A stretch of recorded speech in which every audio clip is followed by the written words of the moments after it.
ចាខ្ញុំនិយាយទៅតាមនៅអ្វីដែលតាមខែឆ្នាំថ្មីកណើតហើយនឹងខ្ញុំជំមុខជំរាបជូននឹងចែករំលែកទៅតាម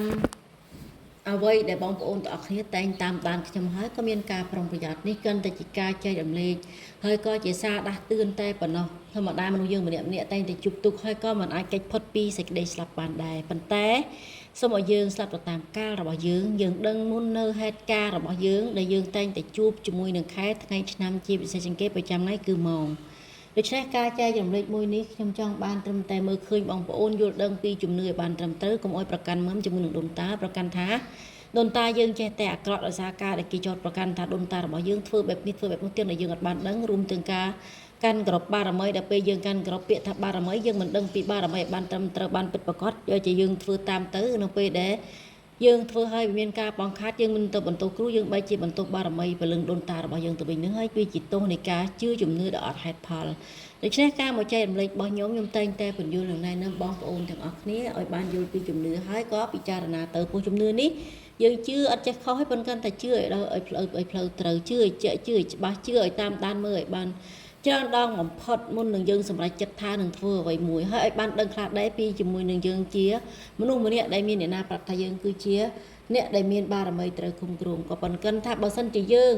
មិនបានដឹងមិនបានលឺតែគេថាហើយយើងអត់ច្បាស់ការខ្លួនឯងទៅធ្វើយើងក៏ខុសដូចតែគ្នានឹងឯងណាចាដូច្នេះសូមមានការប្រុងប្រយ័ត្ននឹងហើយសម្រាប់ថ្ងៃនេះខ្ញុំមកចែករំលែកសម្រាប់បងប្អូនប្រុសស្រីដែលកើតនៅក្នុងឆ្នាំឆ្លូវនឹងឆ្នាំរក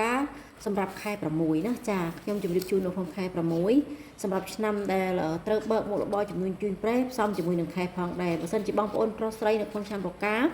កើតនៅក្នុងខែមិថុនឬហៅថាខែ2បើកមុខចំនួនជួញប្រែអ្វីមួយទៅគឺបានល្អសំប្រកបជ្រើសរើសខាងខ្នើតនិងជ្រើសរើសថ្ងៃម៉ោងពេលវេលាបានត្រឹមត្រូវបើកមុខចំនួននេះបើត្រឹមតែខ្ញុំប្រាប់តែប៉ុណ្ណេះក៏អត់ទាន់អស់ដែរបងប្អូនការបើកមុខចំនួនយើងត្រូវមើលពីដីដែរបើសិនជាដីនោះមានដីច្រាបដីកណ្ដេញឬក៏យើងចូលការធ្វើការងារយើងគ្រាន់តែជ្រើសរើសយកខាងខ្នើតពេលវេលាល្អរបស់យើងបានតែគណៈការងារខ្លះខ្ញុំយល់ថាពេលតែក្រុមហ៊ុនគឺជាអ្នកកំណត់ថាយើងត្រូវចូលថ្ងៃណាដូច្នេះយើងមានជាអំបោះដៃទៅចាំដល់ខាងខ្នើតខ្ញុំនឹងបញ្ជាក់ប្រាប់ម្ដងទៀតថាបងប្អូនត្រូវធ្វើបែបម៉េចសម្រាប់ខាងខ្នើតខែ6បើសិនជាបងប្អូនចង់ចូលធ្វើការឬក៏ដាក់ពាក្យការងារអ្វីមួយសម្រាប់បងប្អូនប្រុសស្រីដែលកើតឆ្នាំរកាឬក៏គាត់កើតនៅក្នុងខែ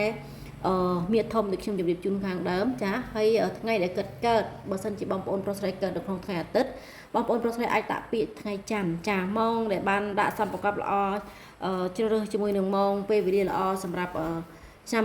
រកានោះគឺមានម៉ោង7ចាមានម៉ោង6ម៉ោង7នេះគឺជាម៉ោងល្អបំផុតសម្រាប់គាត់ណាចាម៉ោង6 7ល្អបែបម៉េចខ្លះទី1គឺលេខរបស់គាត់កម្រនឹងបានជួបជាមួយនឹងមនុស្សគេនិយាយច្រើននិយាយដើមទាំងហមចុងយើងធ្វើការឲ្យក៏នៅតែខុសមានថាយើងធ្វើការឲ្យគេមើលឃើញពីគុណតម្លៃរបស់យើងពេលខ្លះបងប្អូនប្រុសស្រីដែលចូលធ្វើការងារឬក៏បើកមុខរបរចំនួនជូនប្រែអ្វីមួយបើយើងបើកដូចខ្ញុំតែនិយាយខាងដើមអញ្ចឹងបើយើងបើកទៅលើចំលេខសត្រូវគឺច្បាស់ណាស់គឺជាសត្រូវមកប៉ះពាល់យើងតែប៉ុន្តែបើយើងបើកចំលេខដែលជាសំណាងរបស់យើ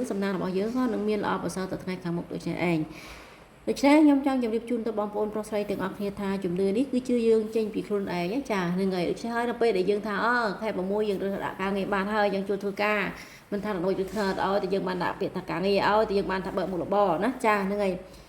ការបើកមុខរបរនេះគឺសំខាន់ណាស់ណាច្បាស់លើសឲ្យខ្លាំងត្រឹមត្រូវត្រូវរៀបផ្លែឈើប្រមាណមុខទិសប្រមាណត្រូវធ្វើបែបម៉េចសម្រាប់ពួកខ្ញុំគឺបញ្យល់ប៉ុន្តែបើរឿងការចំណាយនោះគឺថាមិនមែនតែចំណាយអីច្រើនទេគឺតែផ្លែឈើជាខំជាអីប៉ុណ្ណោះឯងជាទឹកកែវជាទិសដែលបងប្អូនត្រូវដាក់តែប៉ុណ្ណោះប៉ុន្តែពេលនេះខ្ញុំចង់ជម្រាបត្រឹមតែសម្រាប់ការជ្រើសរើសឲ្យយល់នៃលេខដែលល្អនិងលេខមិនល្អហើយថ្ងៃស្អែកខ្ញុំនឹងបញ្ជាក់ឬក៏ល្ងាចនេះខ្ញុំនឹងបញ្ជាក់ទៅបងប្អូនទាំងអស់គ្នាដែលកើតនៅក្នុងឆ្នាំណាដែលត្រូវប្រយ័ត្នក្នុងខែ6នេះចាដូច្នេះខ្ញុំបញ្ជាក់ពីក្នុងខែហើយណាចាសម្រាប់បងប្អូនប្រុសស្រីដែលកើតនៅក្នុងឆ្នាំរកាឬក៏បងប្អូនប្រុសស្រីកើតនៅក្នុងឆ្នាំឆ្លូវបងប្អូនប្រុសស្រីកើតឆ្នាំឆ្លូវខែមិថុនបងប្អូនកើតឆ្នាំរកាខែមិថុនមានតែសេរីភាពរបស់គាត់ល្អប្រសើរទោះថាតែថ្ងៃរៀងប្រឆាំងតិចបើសិនឧទាហរណ៍កើតចំថ្ងៃសុអញ្ចឹងណាឬគិតចំថ្ងៃទី12អីរៀងប្រឆាំងប៉ុន្តែបើសិនជាអត់ទេបានន័យថាគិតនឹងល្អប្រសើរច្រើនសម្រាប់បងប្អូនប្រុសស្រីដែលមានការកើតជាមួយនឹងនៅក្នុងពេលវេលាដែលខ្ញុំបានប្រាប់ឆ្នាំឆ្លូវនិងឆ្នាំរកាក្នុងខែ6គឺល្អប្រសើរលៀបជ័យស្រីសួស្តីការគិតបំណងទៅចង់លក់ដូររបស់អ្វីឬក៏ចង់បញ្ចេញមុខរបរអ្វីមួយចង់បញ្ចេញជាវត្ថុនេះអីបងប្អូនចាចាប់ផ្ដើមជ្រើសរើសថ្ងៃលក់ទៅមានថ្ងៃមានខែមានពេលវេលាខ្ញុំជម្រាបជូននេះគឺចង់ឲ្យបងប្អូនទាំងអស់គ្នាអាចតាមដានហើយនឹងអាចបញ្យល់សួរខ្ញុំជាសំណួរដើម្បីខ្ញុំបញ្យល់ទៅវិញថាបើសិនជាបងប្អូនប្រុសស្រីចង់លក់ដីលក់អីដាច់ត្រូវធ្វើម៉េចត្រូវរៀបចំបែបម៉េចឲ្យបានល្អប្រសើរ សម្រាប់ខាងខ្នើអត់នេះខែ6នេះបងប្អូនអាចបញ្ចេញលក់បានតែបើខាងរណូចខ្ញុំសម្រាប់ពិធីបើសិនជាដីនោះមានគេដាក់កប់របស់របរអីយើងរួចបានតែបើអត់មានទេយើងទៅបួងសួងដើម្បីរតនាទស្សបារមីពេលម៉ែធរណីនៅទីនោះដើម្បីជួយយើងបញ្ចេញជាមួយនឹងបទនេះត្រូវម្ចាស់ថ្មីអញ្ចឹងណាចាព្រោះយើងអស់សមត្ថភាពក្នុងការគ្រប់គ្រងធ្វើជាម្ចាស់អញ្ចឹងយើងបួងសួងទៅអ្នកមកក៏សូមឲ្យជួយបានមើលឃើញ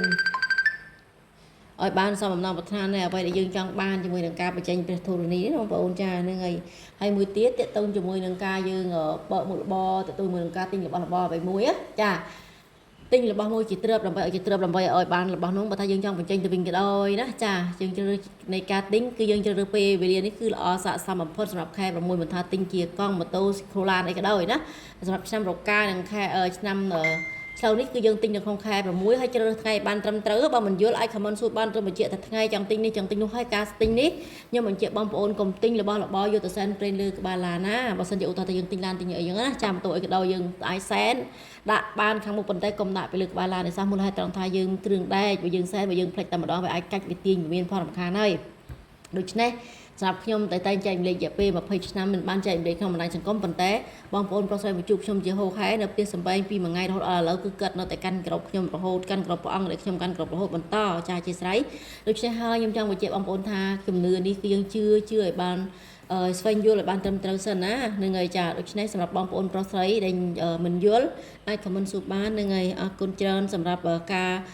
ផ្ទៀងផ្ទាត់នៃការស្ដាប់ក្នុងពាក់ព័ន្ធជាមួយនឹងការទិញការបើកមុខរបរចំនួនជួញប្រែចង់ពាក់ព័ន្ធជាមួយនឹងការសាងលក់ដូរអ្វីមួយជាមួយនឹងការថ្ងៃលក់បានត្រឹមត្រូវបងប្អូនអាច